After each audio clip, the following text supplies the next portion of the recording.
Why take one vacation with the family when you could take all of them?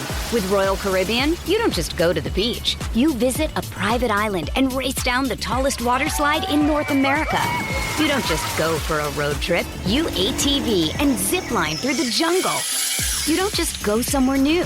You rappel down waterfalls and discover ancient temples. Because this isn't just any vacation. This is all the vacations. Come seek the Royal Caribbean. Ships Registry, Bahamas. Girl, real talk. This whole it's a new year, time to reinvent myself trash is not the vibe for 2024. You can find someone who loves you for you, as you are. You don't need to read a stack of self-help books, only eat sad salads, or start meditating at 5 a.m. to be ready for dating. So yeah, my advice is to download Bumble and find someone who embraces you the way you are right now. Let me know how it goes. Hey, producer Ron. Hey, come in. Yeah, hey, listen. Yeah. I just had an interview about my new special, and once again, there were a lot of questions about who my favorite comics in history are, and I don't know anything about that. What's a George Carlin? That's a comic. Damn it, I was way off. Hey, do you think we could maybe do an episode where we watch comics I've never heard of so I don't look like such an idiot from now on? Ben, Yeah. Ben, here you. What are you guys doing in this closet? Oh my God. Are you having another secret meeting with producer Ron to discuss ulterior motives for the challenge? Yeah, he is. No, that's right. What the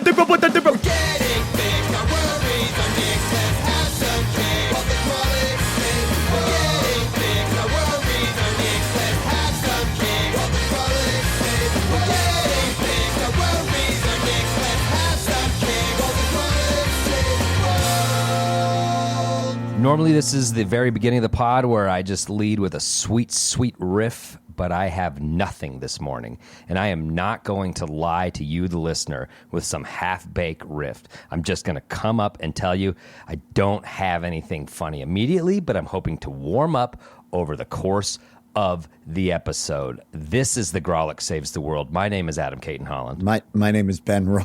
And I'm Andrew Orvidal. And this is a podcast where we better the world around us by bettering ourselves through challenges. And you guys, I'm laid bare. I'm honest this morning. Yeah. And why phone it in? Wow. You went to the pantry and found it bare of riffs. I really did. God, this has never happened before. It's never happened. Just riff crumbs. Is it more like you didn't realize you needed to go to the store and get more riffs, or are you expecting a riff delivery that's late? How could this have happened? No, I think it's that I didn't go to the store. I woke up and I was like, oh God, I've got 9 people coming over for breakfast and I've got no riffs to serve. Yeah. And it's been sort of a panic state all morning, being like, well, maybe I can find something in downstairs, and it's just not there. And I should have gone to the store. I know you keep your riffs way up high, so the kids can't get into them. Yeah. You don't want a kid finding a riff and then having it go off in their face. And so I can imagine you hands up over the top, just feeling on the shelf, but just riff crumbs. I've cached everywhere. most riffs like a squirrel, you know what I mean, around the house, but I've checked all the regular spots, and I guess I already went there and pulled them out in the dead of night and sort of munched on that riff. They're useless. So wow. Here we are. Yeah. Here we are, dudes. Yeah, Ben and I probably have some leftover riffs, and we can, have a riff potluck. And that's the lesson, I guess. The lesson is reach out. I eat my riffs when they're fresh out of the oven. I like them warm. You don't like leftover riffs? Oh, I don't mind a good leftover riff. I'll take that out of the foil in the fridge a day late.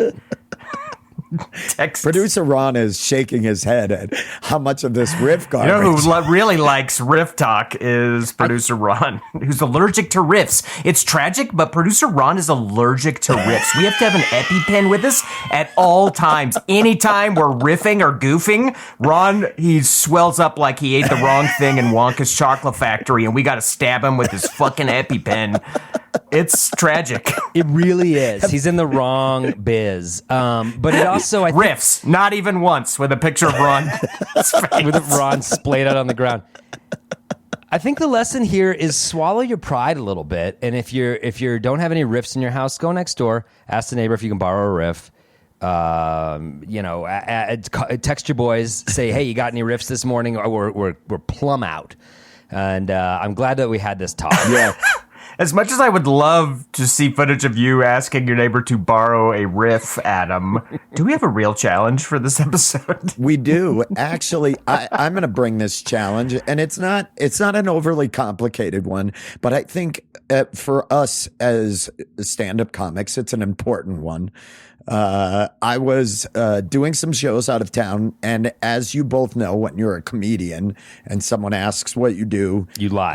And immediately. you tell them you're in sales. Normally you'll lie. This time I was quite high, and I told them I was a stand-up comic, to which they then told me a terrible joke. Racist? Nope, misogynistic. Okay. Yeah, Oh, okay. So many choices. Yeah, there's so they told me a joke, and then they started to what typically comes next is tell me their favorite comedians. Yes.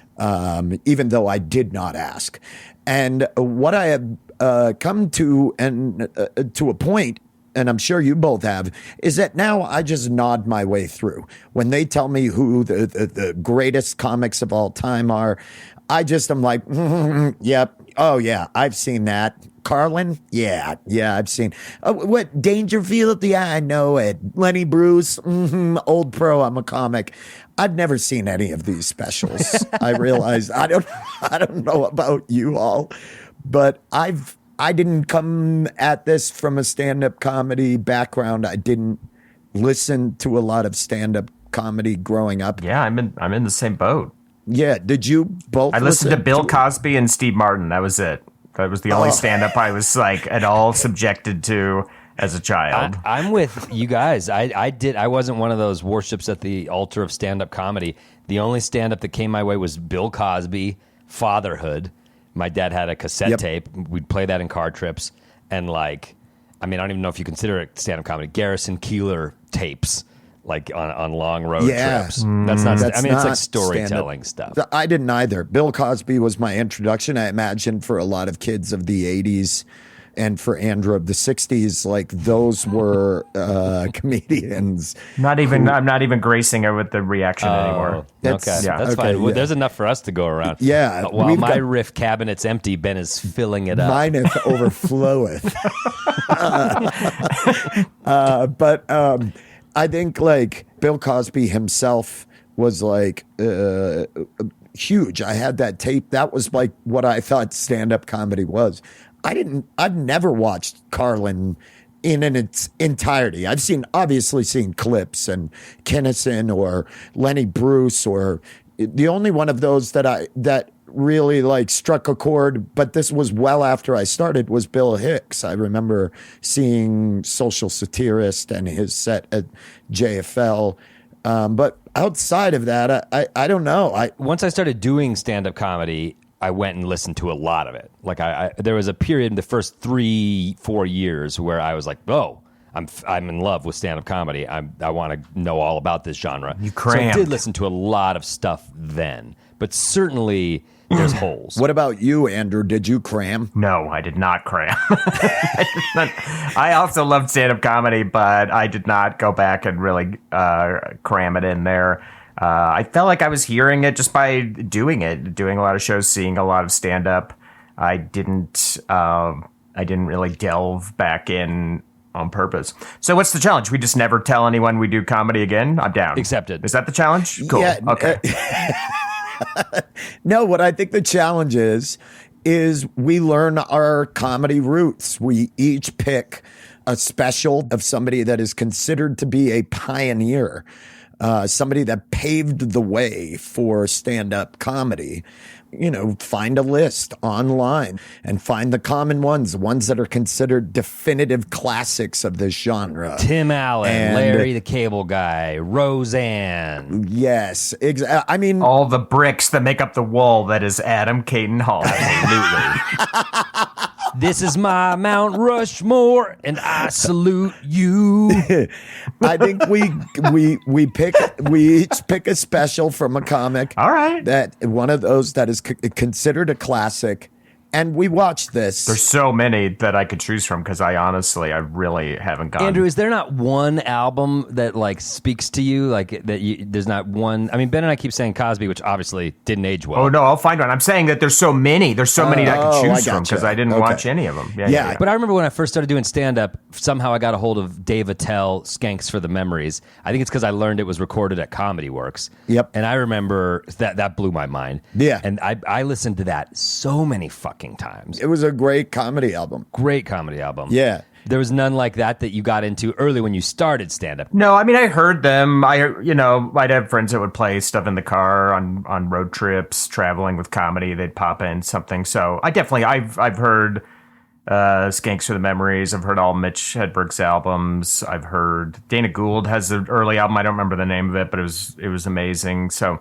I've definitely heard some of that. I don't know. For me, those are all amazing albums. I don't know if they've aged yet to become classic. So maybe we go pre 1990. Yeah, let's do that. Let's go back to the comedy that is considered important, groundbreaking comedy that we just missed, sort of. Yeah. We're going to learn our roots. We're going to learn our comedy roots. So going back, doing a little education on the people that paved the way for us, I think it's great. And at times, because my special Hyena is out right now. I didn't want to make a big deal out of it. And it dovetails really nice. I see. And people can listen to it. You know what? Well played. A good piece of promo, a good piece of PR is appreciated by your boy Adam Caton-Hall, and that was effortless. Thank you. The way you just put that so in there. organic. You hooked us with the idea of this challenge. It was so good. Let me in and Andrew take over for a minute. Ben Roy has a brand new special out called Hyena. He did it with 800 Pound Gorilla. It's currently only available to rent for 2 more days, and on August 10th it will be out for free. But I got to say this, rent it. All that money helps Ben recoup the cost of what it costs to shoot it, and then he can earn profits down the road. So if you want to throw Ben some money, rent it first, but it will be free for everyone August 10th. We should do a sub-chow, Andrew. We should see where Ben's special ranks in the Pantheon. Oh, you guys don't have to do any of that. Absolutely.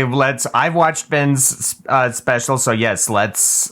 You've watched it already? I've watched it. I paid for it. Guys, I don't want you to talk about your opinions about what I do. I'd prefer you didn't. Well, then you shouldn't have brought this challenge because...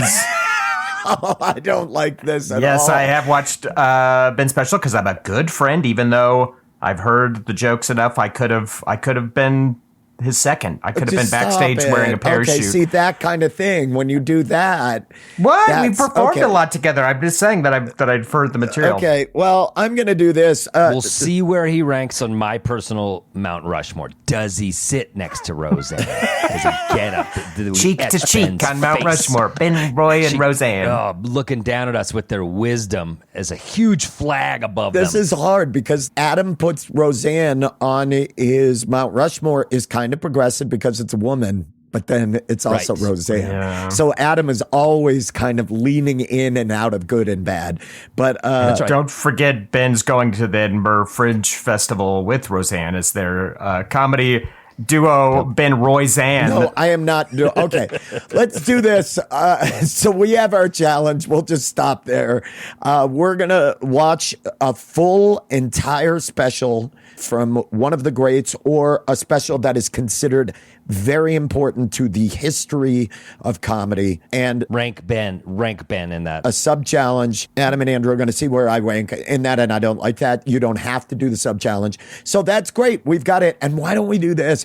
Let's listen to some live stand-up comedy from a guy who may be touching genius. Is that what you named your penis? Jesus Christ. I mean, it's your body language when you said it. Where does Andrew's riff right there rank in the history of stand-up comedy?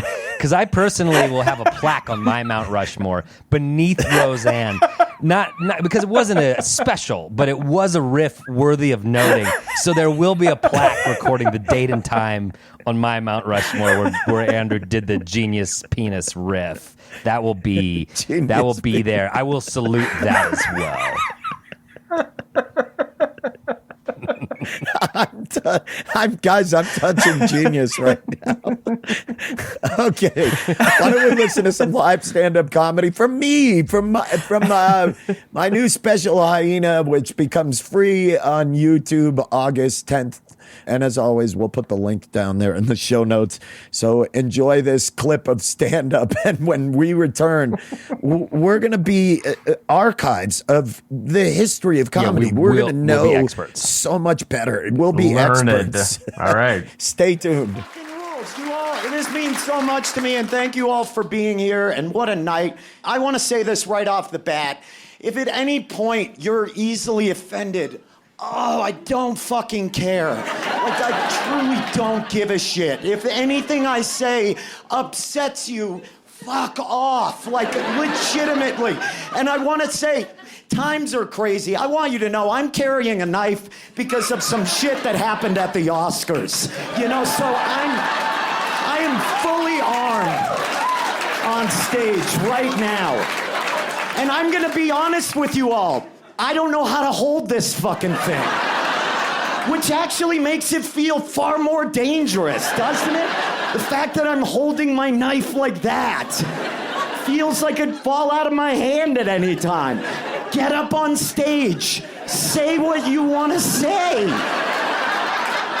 Do it. Yes, I'm armed. God, what a time to be alive. Oh, God. Why take one vacation with the family when you could take all of them? With Royal Caribbean, you don't just go to the beach. You visit a private island and race down the tallest water slide in North America. You don't just go for a road trip. You ATV and zip line through the jungle. You don't just go somewhere new. You rappel down waterfalls and discover ancient temples. Because this isn't just any vacation. This is all the vacations. Come seek the Royal Caribbean. Ships Registry, Bahamas. Get out of the trenches of tedious tasks like managing order fulfillment and start growing your business with ShipStation. They'll help increase profitability by automating your workflow with their simple, easy-to-use dashboard. With it, you can pretty much do everything you need to quickly and easily.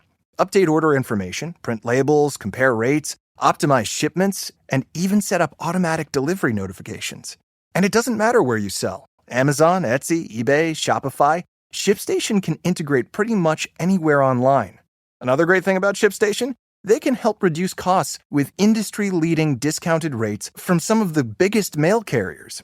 You might even be able to get up to 89% off USPS and UPS rates.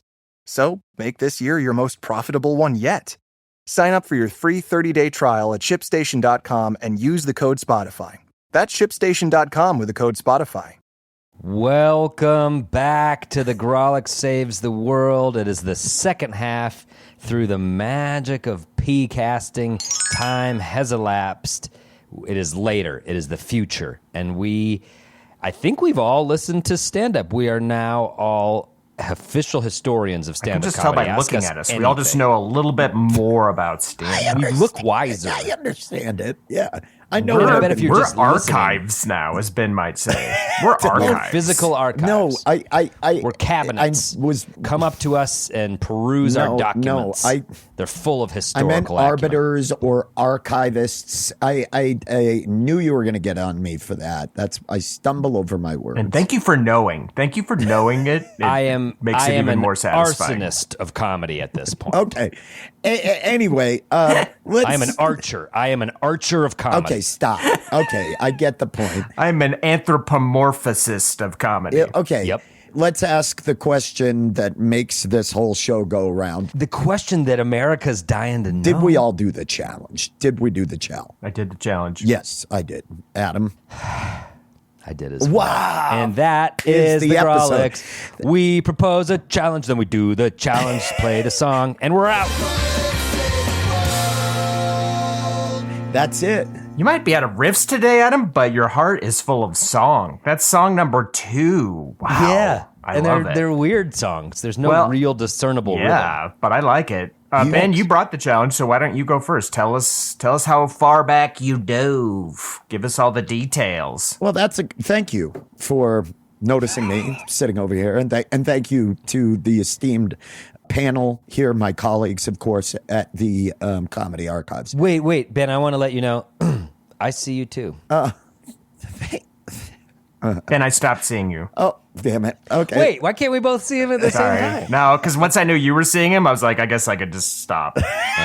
As long as somebody's watching the baby, I'm fine. I'm gonna be in the other room. Fair enough. I'll take this shift. Nobody puts baby in the comedy corner. Here I am.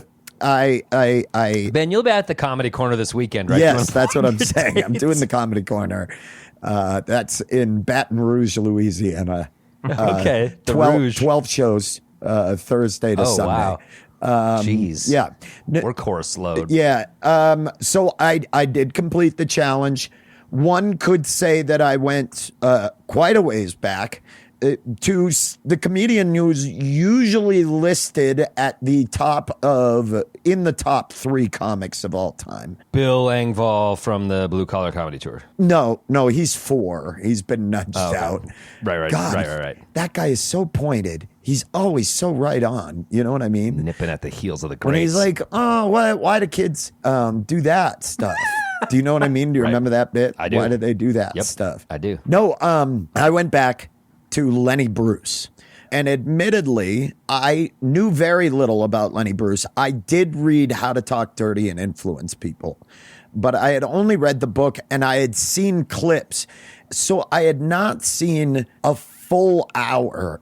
And in fact, I will admit, part of the reason why I chose this is I tried to watch a full hour set of his and made it about 4 minutes in before I was like, this sucks. I don't want to, I don't like this.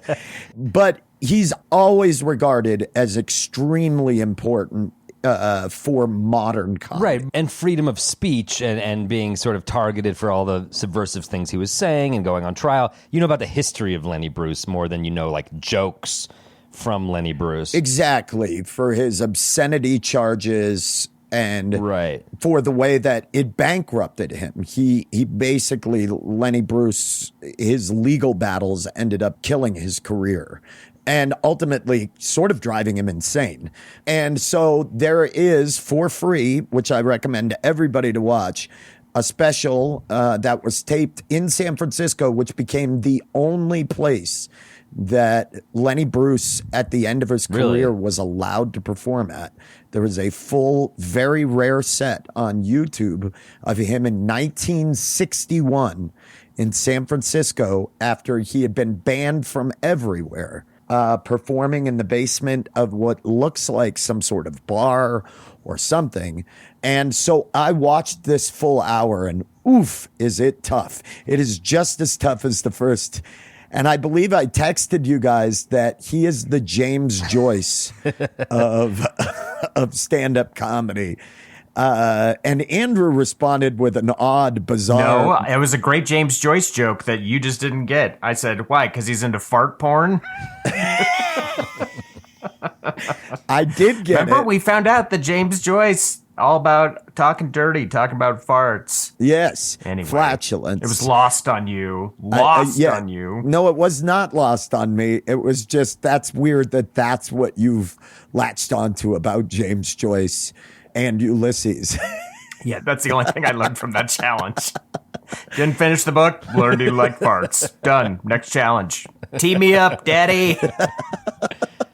I felt like he was the James Joyce of comedy, mostly because, one, it's long, it's tough to digest, but if you are willing to listen closely, not only because the audio is a little crackly, but also because it's just, he mumbles like a motherfucker. He just kind of, and he breaks in and out of characters. There are some really fucking funny jokes in there that I actually found myself at least 7 or 8 times I laughed out loud. But I did also find it did not age well. He drops the N-bomb a few times, but using it as a character who is terrible. And so he was trying to make a point, and honestly is one of the funnier jokes in that where he's talking about why Lyndon Johnson couldn't speak correctly. What was crazy is if you were to, he's talking about police and policing in America and about how you have these average people that we assign to do this job who have no understanding about law and the differentiating between what is crimes of language and murder. They're like, that's just a law. It's just a hard, fast rule. There was a lot of stuff that was very insightful and ahead of its time. And he also held some terrible ideas that were very much of the time as well. You know what's crazy? This is my exact review of your special. Oh my God. This is crazy. Did you read my review off the 800-pound gorilla site? Because verbatim. And Ben, that review is going everywhere. It is being shared a lot. Andrew seems to have captured the pulse of what you do. So, thank you. I appreciate that.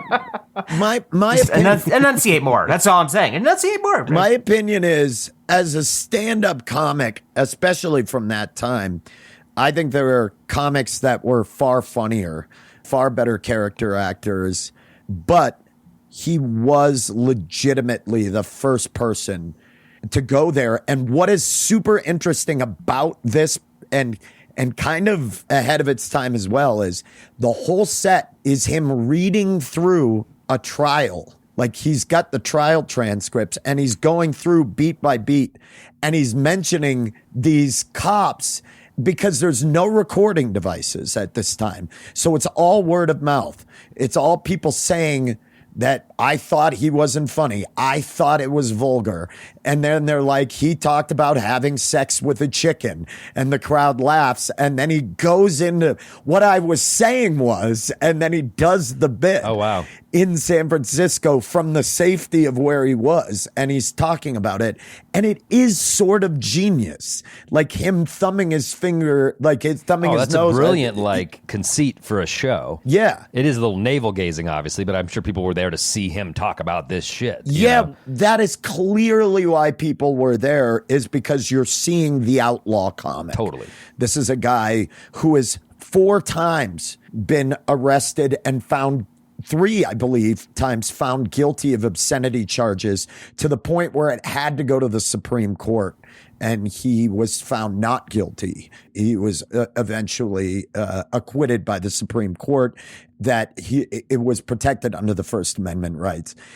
What's also ironic, and I will poke fun at this all the time, and I love it, is the people who espouse Carlin and Lenny Bruce as being arbiters of freedom of speech would fucking hate their message. If they listened to his stand-up, these people who are like, these are the guys, well, let's go back to a time when they weren't snowflakes, they were, you know what I mean? You would have hated his fucking message. Like, it is unequivocal that this was a guy who championed for liberal. He talks about liberalism in it, that they're trying to make the world liberal, that he is.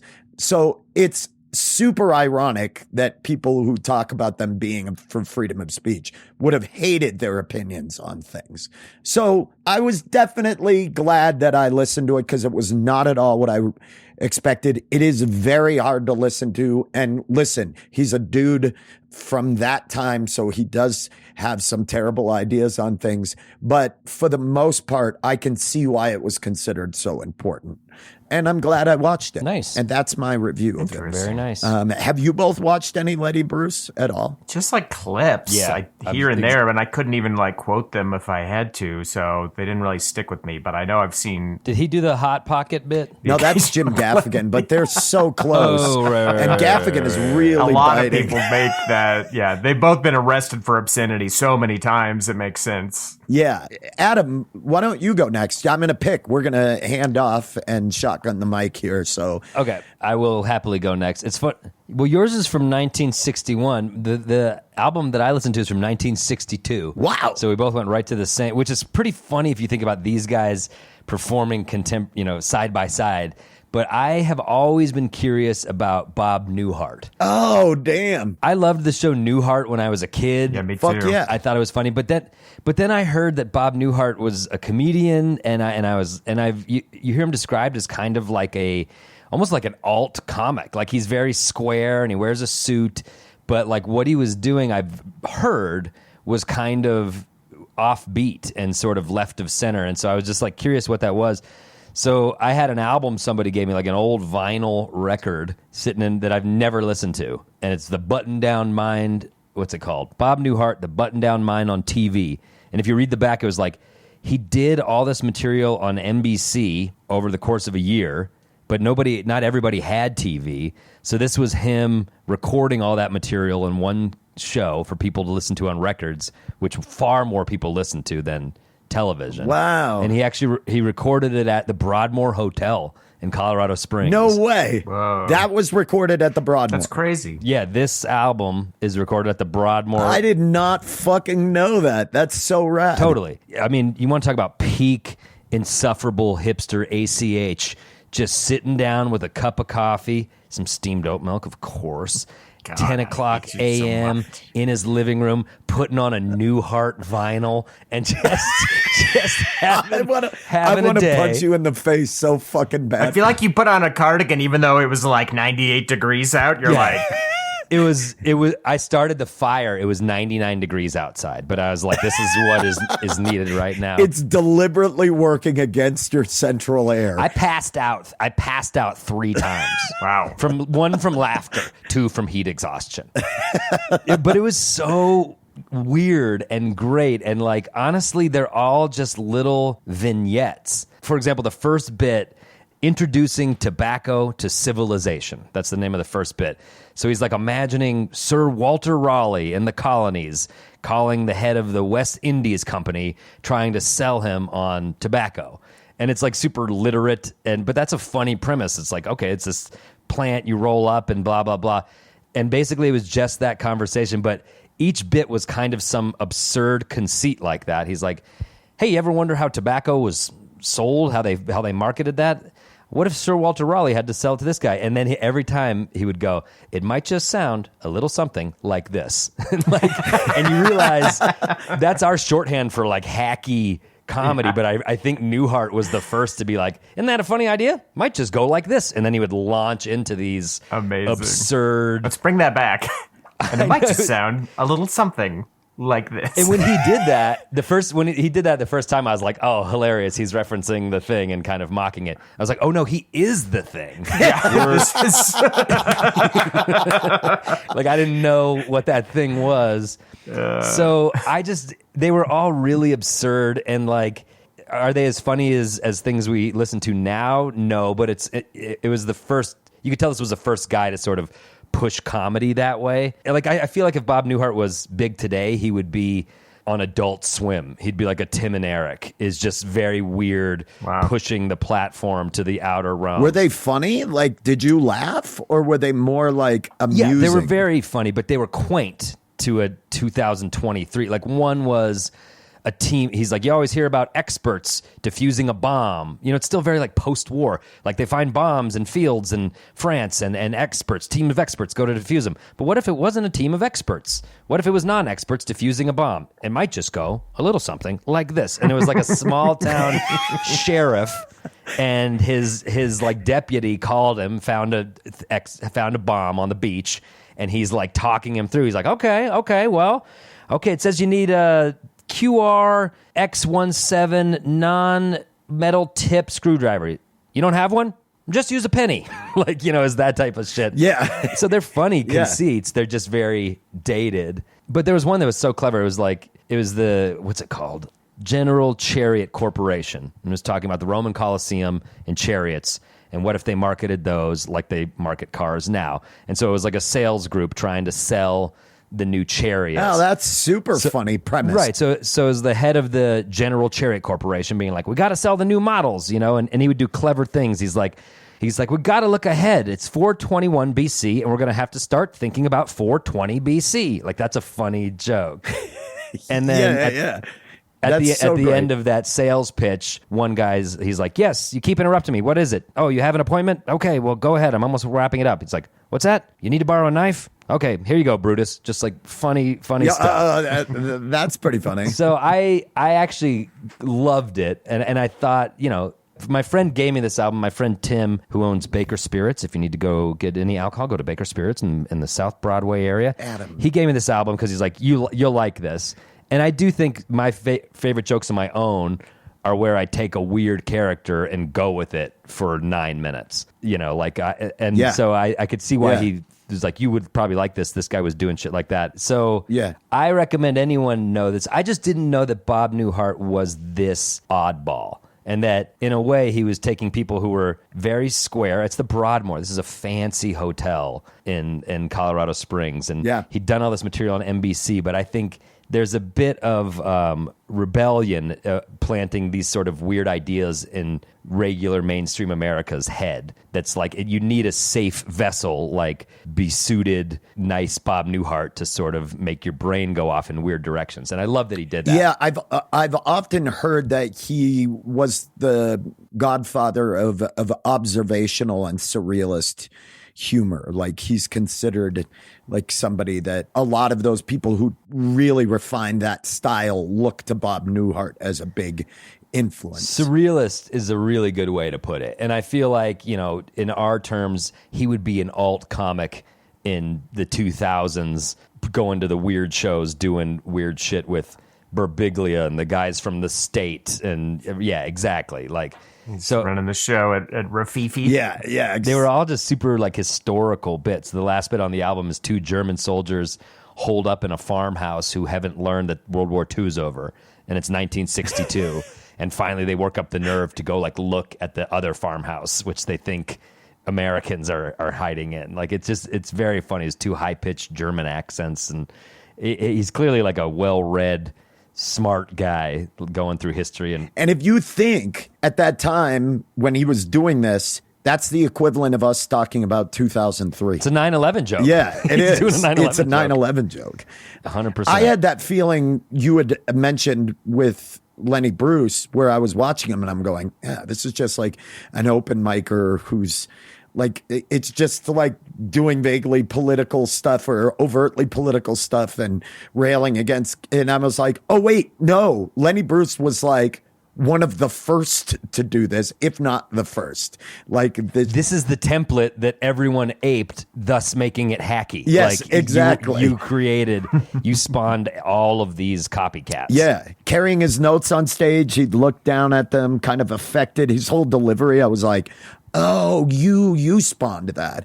Yeah. Andrew, I am crazy curious because you were very animated. Well, it's crazy that we each seem to have chosen a comedian who kind of embodies our comedy. Oh, we've got Ben Roy with Lenny Bruce, we've got Adam with Newhart, and of course I went with Eddie Murphy's Raw as the Eddie Murphy of the Grolics. Yep. This all tracks. I've got 17 fat suits in my closet. You know that everyone calls me the Eddie Murphy of the Grolics. Andrew watching Eddie Murphy, I'm already so excited. And one of these, Delirious or Raw, which I know, I've seen both of them fairly recently. I can't fucking wait for this. All right, Andrew, well, go. This one immediately jumped to mind because I can remember when it came out. I was a kid in the 80s when this came out. It was like a cultural bomb had went off. I remember people talking about it. I remember it was like, for lack of a better word, naughty. Yeah, it's taboo shit. Oh boy, is this the naughty stuff? Oh goodness. So I had never seen Raw, and so I was like, all right, I'm going to check out Eddie Murphy's Raw. And now you were going in kind of expecting a nutty professor energy, right? Yeah, because for me, Eddie Murphy doesn't get any better than Professor Clump. That's my Eddie Murphy. So I really wanted to see the stand-up Eddie Murphy before he hit his stride as Norbit. I wanted to see what could have come before. So before he ran as Norbit, he had to crawl. Yeah. As a stand-up. I can't even imagine Okay, so what first your of all- thoughts are on Raw. Let's just go through I'll just take you through the whole special if you haven't seen it. I didn't know anything about it other than it was so taboo. So it starts off with a sketch and like. Did you bring your TV in from the garage to watch it, or did you watch it in the stop garage? it. Yeah, I wanted it to feel authentic, like an 80s vibe. So I went and got a black and white TV. Yeah. You hiding in your bathroom watching it. So it kicks off with a comedy sketch and it continues the trend of 100% of pre-special comedy sketches not being funny. It's not funny. And I sat and it is long, though. It's long to get to the joke. It's like a young Eddie Murphy telling a dirty joke at a family dinner. And yeah, then the special kicks off. The special has its own song. The song only has one word and it's raw. And it's like raw, raw. And it's a great 80s tune. Bespoke special music, that's kind of cool. And this might be the coolest thing about the special is this song, this 80s song, Raw, where they just kind of intermittently go, Raw. And then the special kicks off, and Eddie Murphy is dressed like a Batman villain. He's wearing a purple leather paisley suit that... If at any moment in the special Batman dropped out of the shadows and started beating the shit out of him, you wouldn't blink. That's the caliber of this suit. It's an insane leather suit. He's got leather gloves on. I was so distracted by this leather suit. I've worn leather pants for like a comedy sketch. They were insufferable. They feel horrible. You're sweating like crazy. I can't imagine doing a whole stand-up set wearing a full leather suit, but hats off, Eddie, you did it. So Eddie, he kicks off with some truly C- impressions. He does some impressions that I'm not a huge fan of impressions, but I can respect good ones. You know, it's like, all right, you nailed it. You know, I've worked with Frank Caliendo a few times. Yeah, you dialed in these impressions. It does sound like somebody else. Like we're like keeping our. You are as like good as a parrot. I tip my hat. I mean, that's what it is. The best impressionist. I'm like, yeah, you're as good as a parrot, and that's you nailed it. But I love Andrew's teeth today. Yeah, Eddie's impressions were not blowing me away. And then what was weird is he does a Mr. T impression, but then he does a Bill Cosby and a Richard Pryor impression. And it's weird to see a comedian do an impression of other comedians and then like doing material as those comedians was very weird. That's like and you don't comedians that Eddie Murphy was straight up fucking ripping off. There is no question that Eddie Murphy is doing Richard Pryor. He's laying it pretty bare by also doing their voice while he's doing the jokes. Because usually the recipe for impressions is like, what if Christopher Walken worked in a subway? And then they do that. But this was just like, hey, this is like their voice and we're having this conversation. So he does that. Then he cannonballs into some very classic 80s homophobia nonsense. Just does not age well. It did not. None of this age. Yeah, and just it made me sad to be like, yeah, in the 80s, like people talked this way. They had no issue talking this way. And I guess if anything, it was kind of inspiring to be like, well, at least we've come a long way from this kind of shit. That's what you took from it so far. The meat of the special is him talking about men and women and hell yeah, their differences, guys. Men and women, they are different. We are, it turns out. That's a good observation. We are.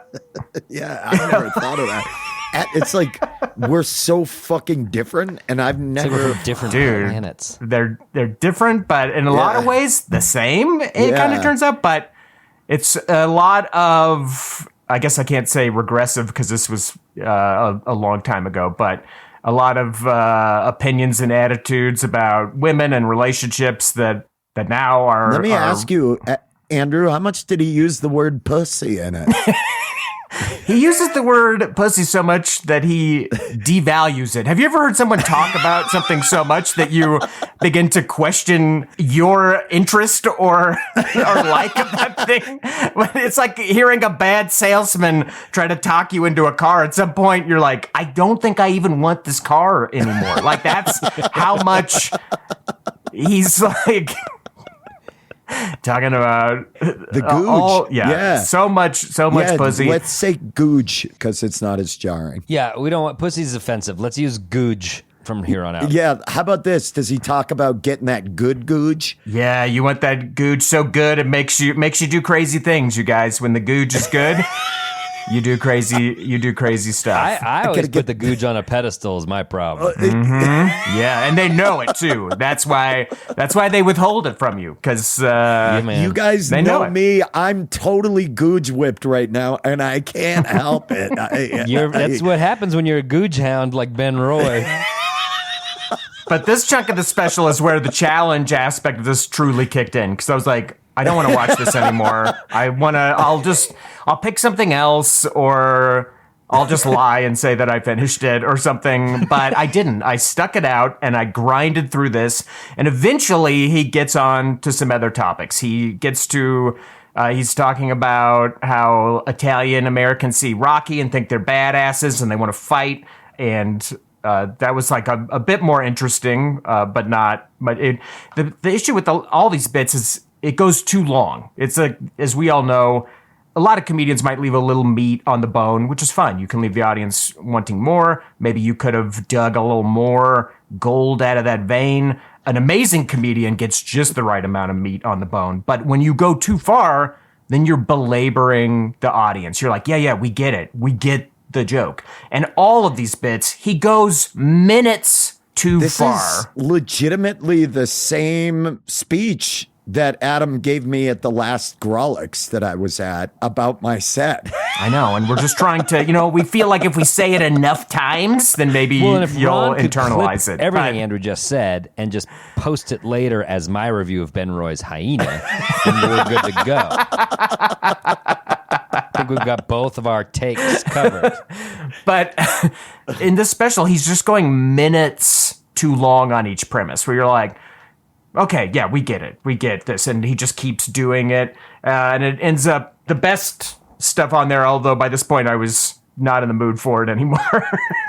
He's talking about like eating toys. He's talking about like having to eat toys, and his friends are having like McDonald's and great things. There's also a bit about growing up poor and his mom making him like her version of a McDonald's burger, and his friends have the real McDonald's burger.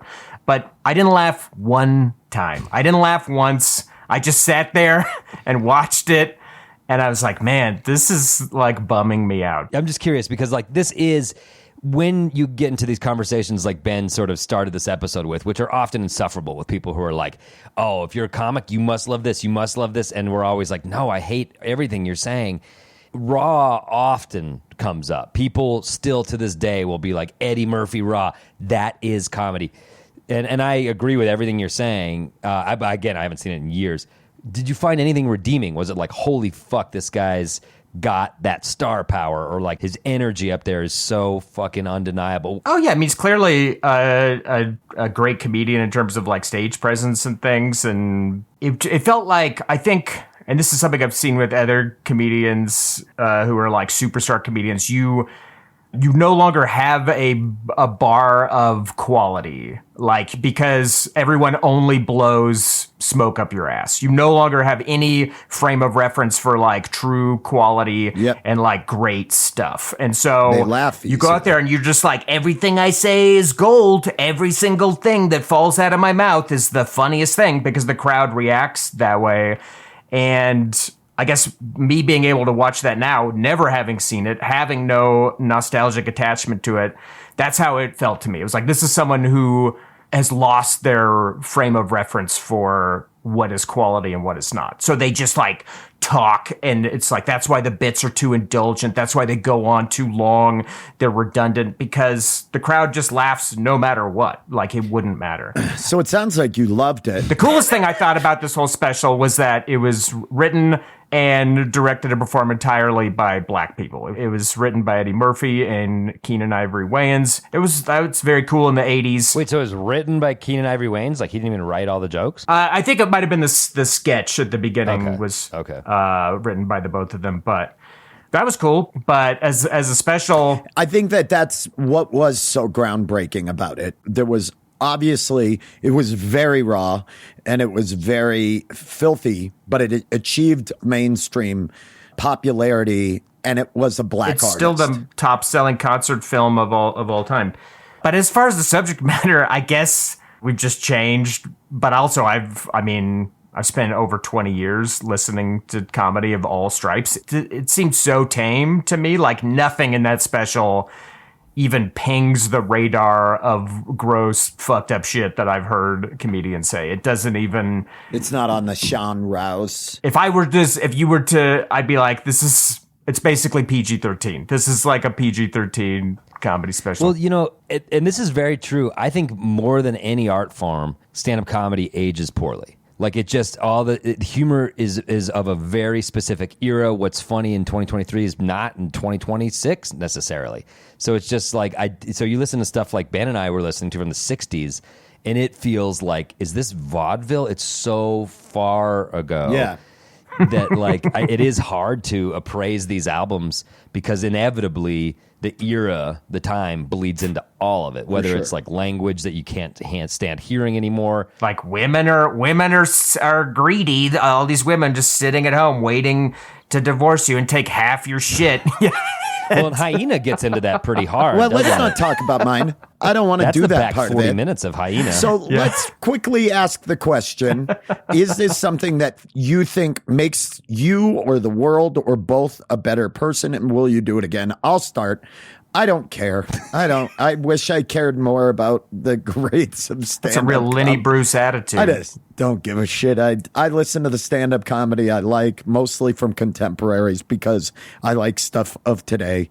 But I do think it does help me to understand, and especially reading about everything Lenny Bruce went through, to know, like, hey, some people really laid down their lives, like their well-being and their safety, for me to be able to do what I do. So I do think that it's good to have that reference point, but I don't know that I'll continue doing it. What about you, Adam? I think, I was curious about Bob Newhart as an artist beforehand. And so I'm glad that I spent the time and I can now knowledgeably talk about that guy and his comedy.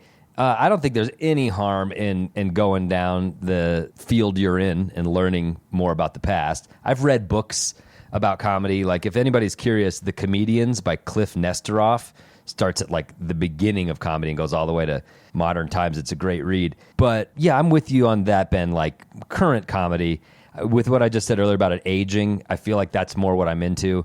And I want to try to do more of that, to watch other performers. I try to be cognizant of what our friends are doing and contemporaries, but I think I need to cast a wider net watching modern day performers. Because you're just like, I do this, so I'll see the comics that I perform with whenever, but catching 5 minutes of a set is a different experience than watching someone do an hour. And so I do enjoy learning about comedy that way. I don't think it makes the world a better place, other than knowing what you do as a career a little bit better. If every profession did that, the world would be a better place. Yeah. What about you, Andrew? You going to watch Raw again today? Yeah, I don't know if I would. What about Delirious? Yeah, I did pay for it, so I should get my money's worth. But it was interesting. I do find it interesting to go back and dig into these comedy roots. Maybe I would go back and check out some Richard Pryor, if that is who Eddie Murphy was ripping off. Maybe. Yes, he was definitely ripping off. You'll see.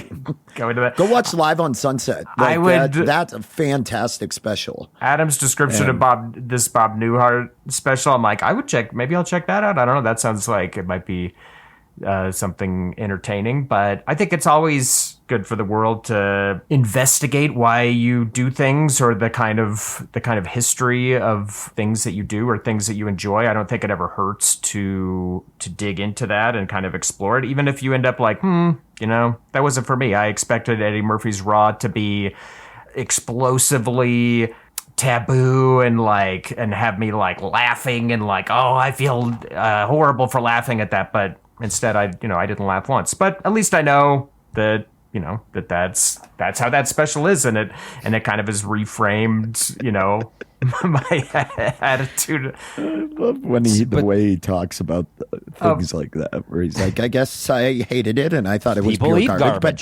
But some people like pure garbage. And that's Sub-chow. okay. Yeah, comedy's subjective. But I am going to do the sub-challenge. I'm going to compare Eddie Murphy's Raw to Ben Roy's Hyena. No, don't do this. And I will say, I've watched them both. I laughed way more at Ben Roy's Hyena. So I will tell you, you can print it.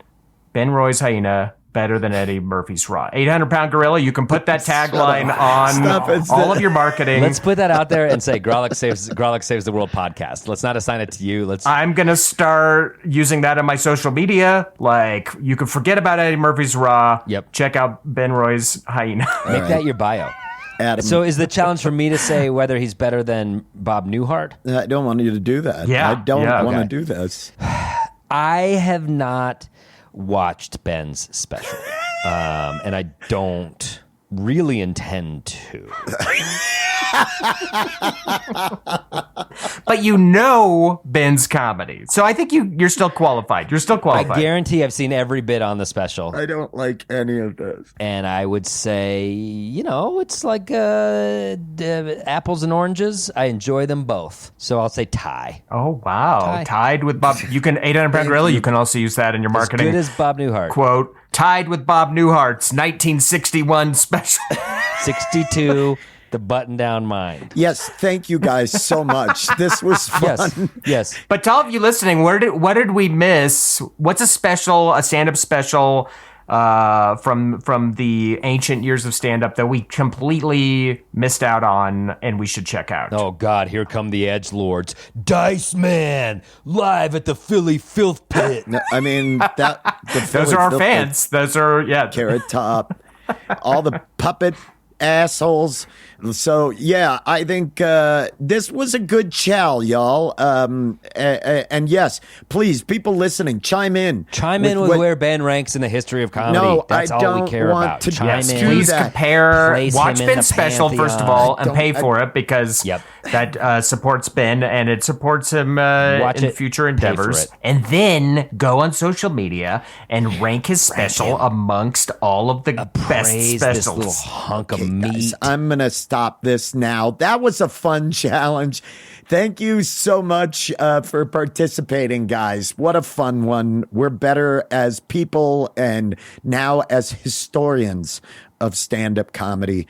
Let's and do now this. I know about pussy. I know all about pussy. I know how pussy works. Googe, dude. Be kind. No, pussy, Googe. Dude. Andrew's kind of a let's bad take boy. a quick break. What are you doing later? You want to hang out? No, stop and listen to some live stand-up. Andrew and I are going to hang out later. No. Some live stand-up comedy. Andrew and I are going to a strip club later. What? So what? No, I don't like it when you guys do that. Let me be that. Let me take that. Couple of boys at the couple of dogs out on the No, town. okay. Live stand-up comedy. If you guys are okay, let's play another clip from my stand-up special, Hyena, that you can get now. You can order it, pay for it, or in 2 days, August 10th, Thursday, August 10th, it becomes $10 free to is stream cheaper on than a YouTube. movie and almost as long as one. Hey, okay. You can use anyway, that too, 800-pound gorilla. All right, listen to this. Remember, funnier than Raw, as funny as Newhart. Ben Roy's Hyena. Okay, let's listen to that. When we return, third actors, you're on deck. Get ready, the best third act in the biz. We've got more show. Plus, we're going to tease the next episode's challenge. So please stay tuned. And Andrew, I'll see you at the Prime Rib Buffet at Dandy Dan's. Let's go get leather suits, dude, before we go. I got norovirus, which, yeah, those of you that have had it, if you heard everybody in here, you heard a very low bass groan, like a, because if you have had norovirus, you know it. It is the worst illness. If you don't know what it is, it's that virulent stomach illness that lasts only like 20 hours, but it docks cruise ships. Right? I didn't think you could get this shit unless you came into contact with a limbo stick that hadn't been properly sanitized. But you can get this shit on dry land, and oh my God, was it bad. I mean, that's the most sick I've ever been. I learned shit from norovirus. Seriously. For instance, man has pondered for generations whether it is possible for one's own soul to exit out one's own asshole. And I'm here to tell you all, I know the answer now. And the answer is no. It can't. But it can poke its head out. And my soul got a gander around because it almost came out of me. Holy God, not a very, very technologically, very primitive illness, that one. A king killer, the kind of illness that halted the exploration of continents. It was bad. Like, I like to imagine if norovirus is a person, he's just a real straight shooter. You know what I mean? If norovirus was a guy, he's like, COVID? That's a designer illness. I mean, really, think about it. What does COVID do? You know what I mean? Long COVID, you have all these crazy symptoms, you know? You got loss of sense of smell or taste. You've got brain fog, neuropathy, the shakes, right? Fever. Every illness is different for every person. It tailors it to you. That is a nice illness. That is, COVID is the J.D. Power and Associates Illness of the Year. And that is a nice illness. But not me. Norovirus, not me. I'm a meat and potatoes type of guy. Just give me a lot of liquid out the face and butt. That's what I like. Girl, real talk. This whole it's new year, time to reinvent myself trash is not the vibe for 2024. You can find someone who loves you for you, as you are.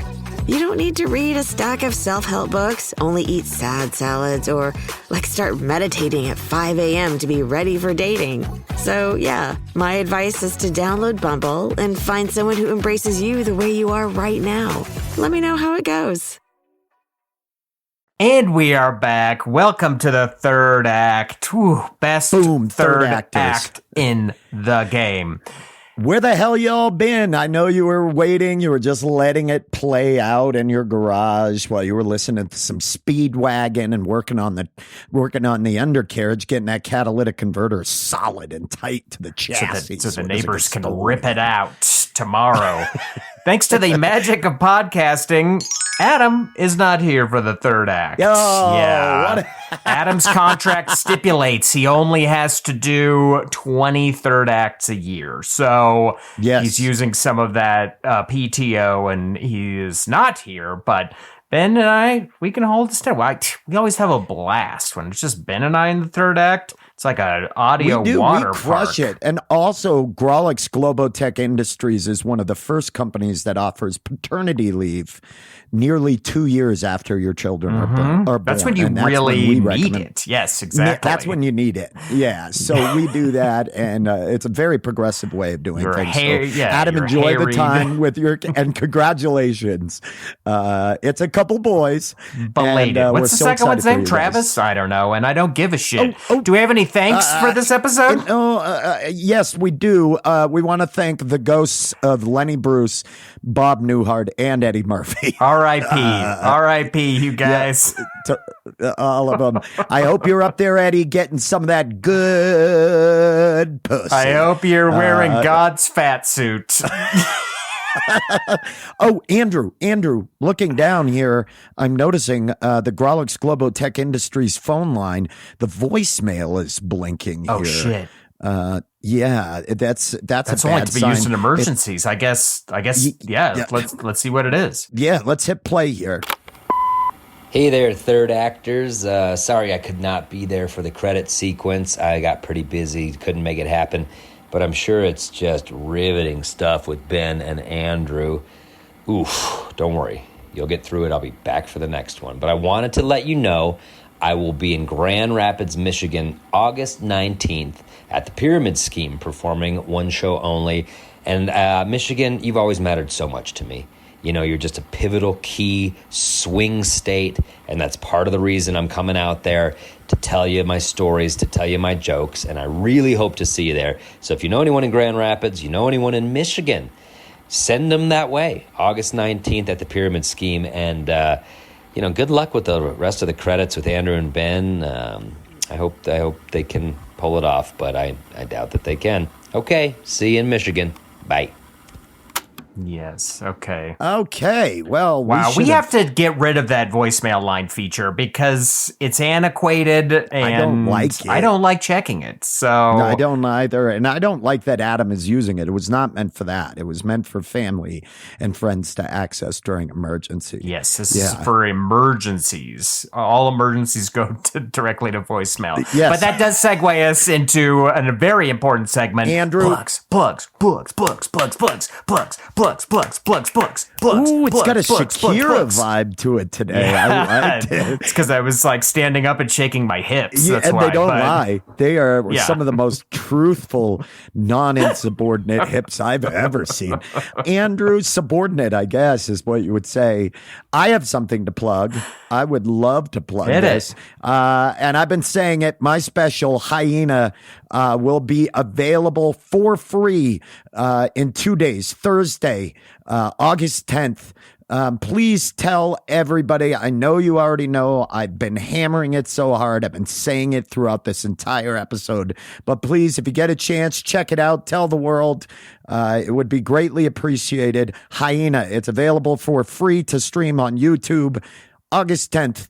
That's this coming Thursday if you're listening to this episode in real time. And thank you in advance for your support. Andrew, let me hit you with it. What you got for plugs? Plugs. Nice. What do you got? Well, I'm going to plug our live show, August 26th. We are bringing in River Butcher, our pal. You may have heard him on a recent episode of this podcast. Which I believe is titled "A River Runs Through Them." Yep. River's hilarious. I think that's definitely going to sell out. The tickets are on sale now, so you can pounce on those. We also have Denver favorite Chanel Hughes opening. So, oh my Lord, what a monster lineup! That is huge. Last month's Grolic sold out, and people were sad when I had to tell them it was sold out. So don't be one of those sad people. Get on those tickets. Let's do this. I like the way you say that. As always, folks, please, if you can, we encourage you to subscribe, follow, share, and review this podcast. If you don't already, you can follow us on all the social media platforms. It's at Grolix Comedy.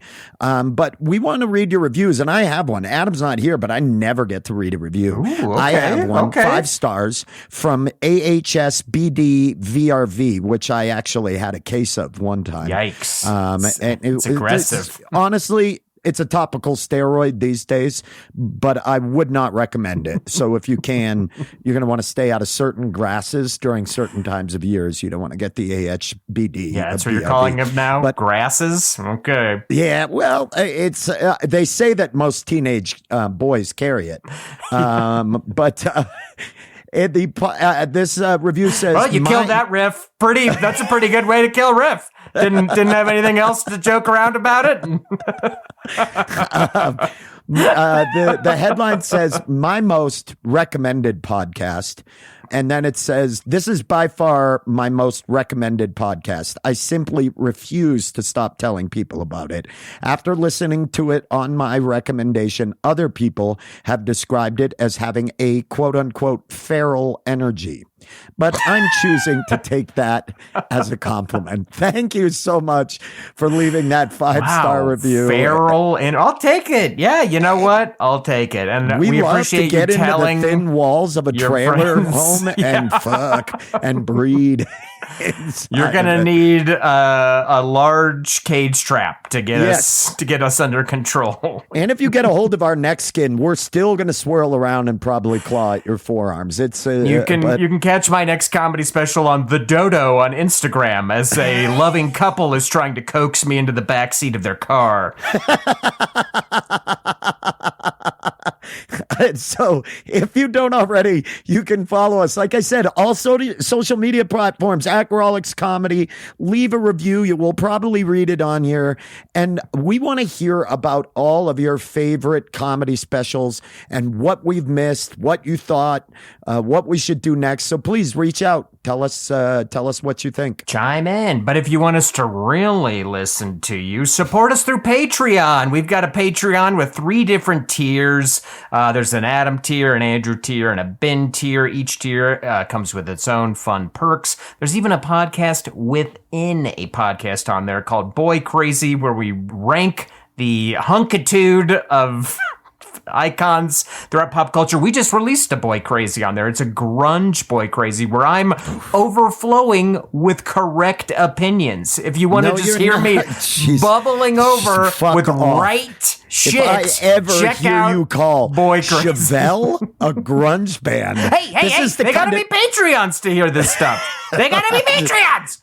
So you can visit our Patreon. We love hearing from our Patrons. You can give us challenge ideas, things like that. Check it out at patreon.com/GrawlixSaves. It's a truly awesome way to support the pod if you can spare the cash. Yeah, and as always, this pod doesn't even exist without overused catchphrase Ron Doyle.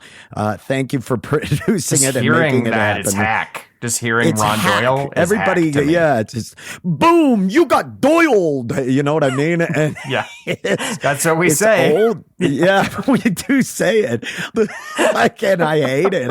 I think it's hacky, and I don't like it. A big thanks as well to Mike Henderson for your help recording at the live show. And as always, our theme music is brought to you by the classic Charlie Continental. You keep him in a garage. Your Nana owned him, but never drove him. He's only got 47,000 original miles on him. Mint. And yeah, the rats got to his seat, but but you can do a full restore on that upholstery.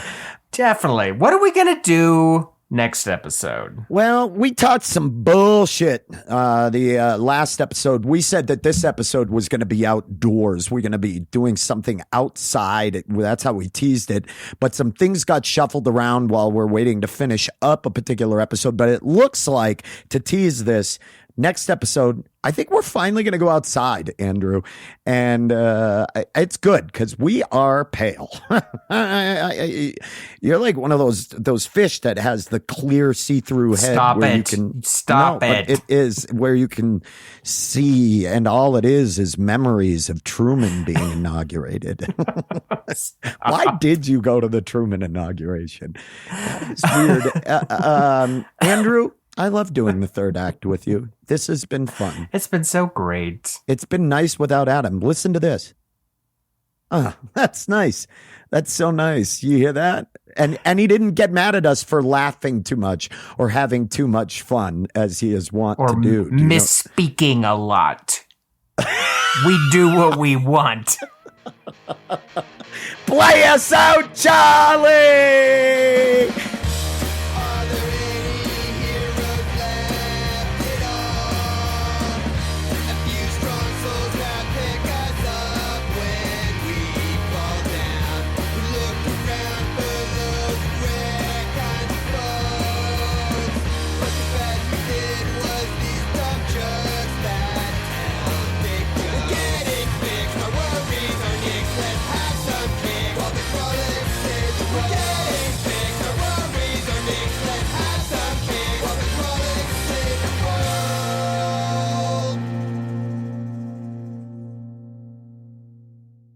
Miss speaking a lot.